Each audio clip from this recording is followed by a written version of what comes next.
হাতে গোনা আর মাত্র কয়েকটা দিন, তারপরেই দুর্গাপুজো। ইতিমধ্যেই পুজোর কেনাকাটা শুরু করেছেন সাধারণ মানুষজন। তাছাড়াও জেলা থেকে এই সময় প্রচুর মানুষ আসেন কলকাতায় শুধুমাত্র পুজোর শপিংয়ের জন্য।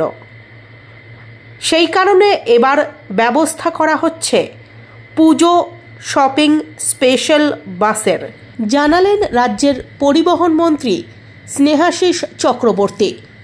পাশাপাশি পুজোর সময় সাধারণ মানুষের যাতে ভোগান্তি না হয় তাই কত সংখ্যক বাস অতিরিক্ত চলবে সবটাই জানালেন আজকের সাংবাদিক বৈঠকে। প্রসঙ্গত আজ দুপুর 2:30 নাগাদ কলকাতায় সাংবাদিক বৈঠকে রাজ্যের পরিবহন মন্ত্রী স্নেহাশিস চক্রবর্তী জানিয়েছেন যে লক্ষ্য টার্গেট, অর্থাৎ আমরা কোন পুজো দেখাবো, কিভাবে দেখাবো, কবে, কোন বাসে, কোথা থেকে বাস ছাড়বে, তার প্যাকেজের ভাড়া কি হবে, সেখানে কি কি সুবিধা পাবে বাস যাত্রীরা, এগুলো সবই আমরা একটু পরে আপনাদের দেখাবো এবং শোনাবো। তাই আপনাদের ডাকা হয়েছে যে এই দুর্গাপুজো সার্থক হয়ে উঠুক, বাঙালির শ্রেষ্ঠ উৎসব, যাতে বাংলার সব ধর্ম সম্প্রদায়ের মানুষেরই অংশগ্রহণ থাকে এই উৎসবে। কারণ মাননীয় মুখ্যমন্ত্রী এটাই চান এবং এটাই উনি বলেন যে আমাদের দেশ তো বহু ধর্ম সম্প্রদায়ের মানুষের বাস, ধর্মটা যার যার নিজস্ব, কিন্তু সেই ধর্মকে কেন্দ্র করে যখন উৎসব হয় সেই উৎসবে কিন্তু সব ধর্মের মানুষই অংশগ্রহণ করে, এটা ধর্মের বাইরের পার্ট। তো সেই জায়গাটায় এই দুর্গোৎসবও সকল বাঙালির শ্রেষ্ঠ উৎসব এবং বাংলার বাইরেও যারা থাকেন, বাঙালি কর্মসূত্রে বাইরে আছেন, তারাও এই দুর্গাপুজোর সময় অনেকেই কলকাতায় চলে আসেন। ফলে এই দুর্গাপুজোটা সার্থক হবে এবং সবাই মিলে হবে, আনন্দের সঙ্গে হবে, এটা আমরা বিশ্বাস করি, আমরা এটা চাই। আপনারা যারা সকলে আছেন, প্রিন্ট মিডিয়া বলুন, ইলেকট্রনিক্স মিডিয়া বলুন, তারাও বিভিন্ন পুজোর আপনারা প্রচার করেন, সামনে তুলে ধরেন।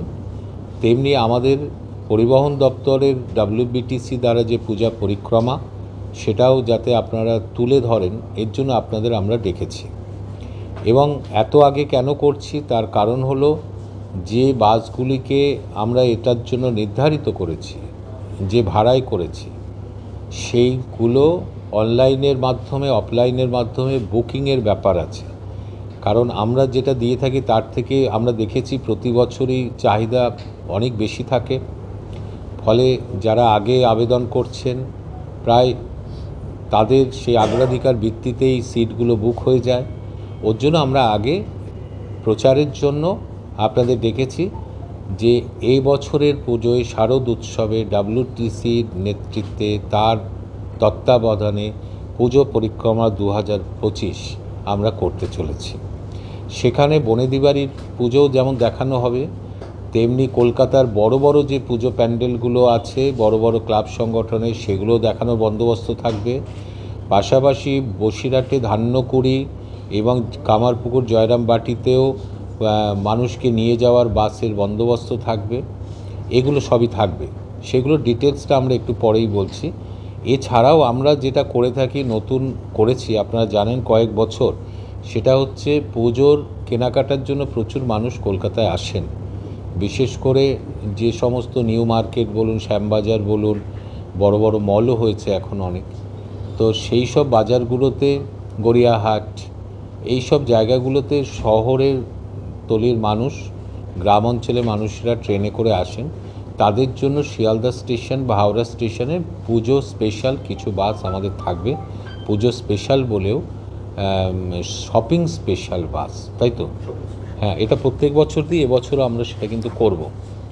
আর একটা যেটা করা শুরু করেছিলাম বোধহয় গতবার থেকে, সেটা হলো যে এখানে সারা রাত ধরে লক্ষ লক্ষ মানুষ পুজো প্যান্ডেলে প্রতিমা দেখার জন্য ঘোরেন, কিন্তু বেশ কিছু রাস্তায় নো এন্ট্রি থাকে, কারণ যানজট তৈরি হয় বলে।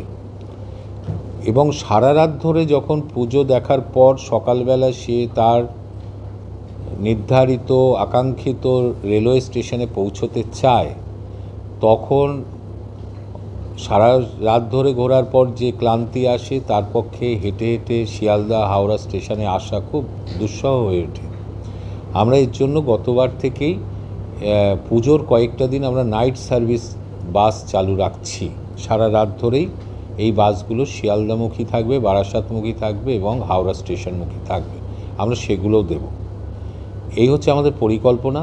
তার মধ্যে আমরা ভেসেলকে যুক্ত করেছি।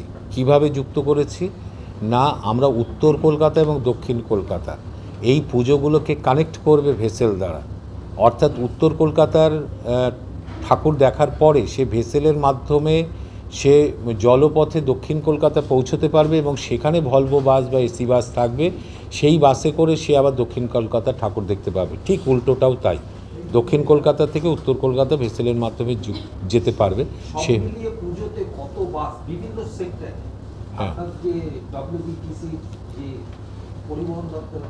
দেখুন, বিষয়টা হচ্ছে আমরা এখন প্রায় 700-র কাছাকাছি বাস কলকাতায় চালাই। হ্যাঁ, রেগুলার 700-র কাছাকাছি, 700 থেকে 750 থেকে 700 বাস এটা প্রতিদিন কলকাতায় চলে। আমরা সেই বাসগুলো আমরা বিভিন্ন রুটে চালিয়ে থাকি এবং পুজোর সময় কিছু রুটে বাস চলাটা রেস্ট্রিকশান হয়। আমরা সেইখান থেকেও ওই নাইট সার্ভিস আমরা করে দিতে পারবো। আর আমাদের যে ভলভো এসি ভলভো বাসগুলো আছে সেইগুলোকে আমরা পুজো পরিক্রমায় যুক্ত করব। দ্বন্দ্ব যেন রাজ্য রাজনীতিতে খুব প্রাসঙ্গিক সাবজেক্ট হয়ে যাচ্ছে। এটা নিশ্চয়ই আপনিও ওয়াকিবহাল যে কীভাবে কোথাও শুভেন্দু অধিকারী, কোথাও শ্রমিক ভট্টাচার্য, এমনকি সজল ঘোষের মতো যারা দলের নিচু স্তরের নেতা, তারাও কোনো এক দিনে 10টা-12টা করে গণেশ পুজোর ফিতে কাটছে। কেন কাটছে, কী মনে হয়? আসলে ব্যাপারটা দেখুন, সারা বছর ধরেই আমাদের রাজ্যে বিভিন্ন ধরনের পূজার অনুষ্ঠান হয়, আচার অনুষ্ঠান পালন করে মানুষ। একেবারে গণেশ পুজো থেকে শুরু করে দুর্গা পুজো, কালী পুজো, সরস্বতী পুজো, জগদ্ধাত্রী, এগুলো তো পালন হয় এবং বাঙালিরা এক একটা জায়গায় এক এক রকম পুজোয় মেতে ওঠে, এটা স্বাভাবিক। কিন্তু এর সাথে রাজনীতির কোনো যোগ থাকা উচিত বলে আমার মনে হয় না। কিন্তু আমরা যারা রাজনীতি করি তারা বিভিন্ন পুজো অনুষ্ঠানে আমরা ডাক পাই, আমন্ত্রিত হিসেবে যাই, কিন্তু সেখানে গিয়ে সেটাকে রাজনীতির ক্ষেত্রে ব্যবহার করাকে আমি সঠিক বলে মনে করি না। কারণ পলিটিক্যাল একটা ভাবনা প্রতিটি মানুষের মধ্যে আছে, কিন্তু আমি সক্রিয় রাজনীতির একজন মানুষ। আমাকে একটা গণেশ পুজোয় ডাকলো বা একটা সরস্বতী পুজোয় ডাকলো, সেখানে গেলাম মানে আমার যে রাজনৈতিক শটটা ওটা কিন্তু আমার মধ্যেই থাকবে। আমি ওখানে পুজোয় তো সবাই আসে, সব ধর্মের মানুষ অংশগ্রহণ করে, ভাষার মানুষ অংশগ্রহণ করে যদি সেটা উৎসব আকারে পালিত হয়। তো সেখানে সব রাজনীতির মানুষও অংশগ্রহণ করে। একটা পাড়ায় পুজো হলো, সেখানে যারা সবাই সেই পুজোর সাথে যুক্ত হলো, কে কাকে ভোট দেয় আমরা কি দেখতে যাই? আমরা দেখতে যাই না। কিন্তু আমি এটা পরিষ্কার করে বলতে পারি যে আমাদের সরকার থাকাকালীন অবস্থায়, পশ্চিমবঙ্গে মমতা বন্দ্যোপাধ্যায় থাকাকালীন অবস্থায়, পশ্চিমবঙ্গে যত ধর্ম সম্প্রদায়ের মানুষ আছে তাদের নিজস্ব যে ধর্মের যে আচার উপাচার সেটা যাতে করতে পারে তার যে পরিবেশ, সেটা আমাদের মুখ্যমন্ত্রী সেটা বজায় রেখেছেন। কিন্তু অন্য দল বিজেপি যেটা করছে সেটা হচ্ছে ধর্মীয় বিভাজন। তাই ওদের কাছে কোন পুজোটা ওদের পার্টির কাজে লাগে ওরা সেই অনুযায়ী যায়, কোন পুজোটা লাগে না, কোন ধর্মীয় অনুষ্ঠান ওদের পছন্দ নয় সেটা বাদবিচার বিজেপি করে, তৃণমূল করে না। আমরা সব জায়গাতেই আছি, সব ধর্মের সম্প্রদায়ের পাশে আমরা আছি।